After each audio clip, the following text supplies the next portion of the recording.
حط يديك ورا يا الخاين. ايش جابك؟ من معك؟ ها؟ ها؟ من معك؟ الواحد. وين راح؟ وينه؟ رايح انا مكان. وين رايح؟ ولا قال له خلاص. وش عندك تسلل هنا؟ حوثي انت؟ لا. ايش عندك؟ خلاص. ها؟ قال يا ذي بتستقوي على أصل العرب، خذ لك نصيحة واستمع شاعر لبيب.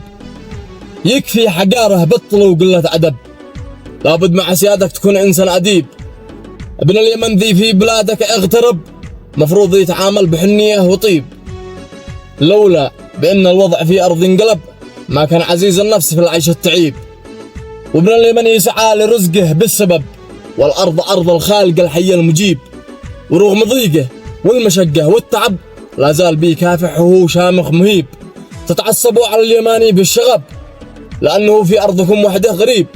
الله يا دنيا العجائب والعجب، بيعيبوا اللي كان يسقيهم حليب. احنا ملوك الأرض واحنا من كتب، على الجبال الشم بالخط الرهيب. وتخبروا عن ذي يزن كم قد ضرب أعناق، وكم بالسيف قد قطع رقيب. كنتوا خدم تشقوا معانا في الجرب، وتنقلون الماء في وسط الدبيب.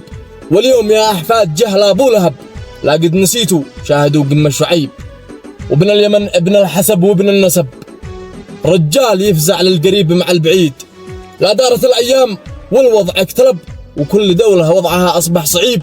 ابن اليمن راعي الحمية والصحب، بالقبيلة بايكرم الضيف الغريب.